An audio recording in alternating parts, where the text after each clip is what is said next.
Sir, Palghar शहरामध्ये बेकायदेशीर call सेंटरवर आपण कारवाई केली आहे. नेमकी काय कारवाई आणि किती आरोपी ताब्यात घेण्यात आलेले?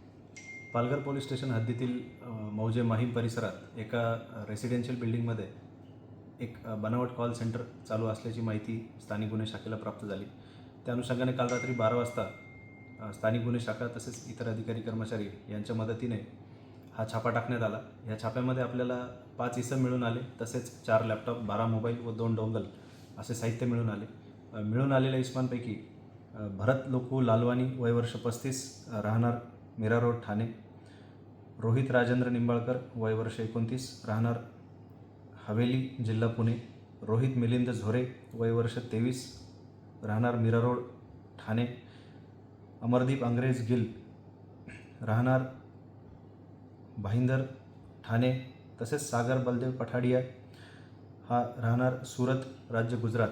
असे 5 जण आपल्याला त्या ठिकाणी मिळून आले.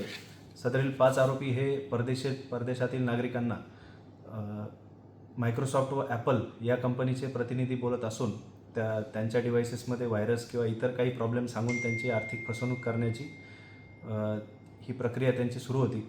व त्या अनुषंगाने आपण पालघर पोलीस स्टेशन येथे BNS कलम 318(2), 319(2), 336, 338, 340(2), 61(2) तसेच IT ॲक्ट 66(ड) व 66(क) असा याप्रमाणे गुन्हा दाखल करण्यात आला. आज आरोपींना मान्य न्यायालयासमोर हजर करण्यात आलं. मान्य न्यायालयाने 5ही आरोपींना 28 फेब्रुवारीपर्यंत पोलीस कोठडी सुनावलेली व पुढील तपास पोलीस निरीक्षक प्रदीप पाटील, स्थानिक गुन्हे शाखा हे करत आहेत.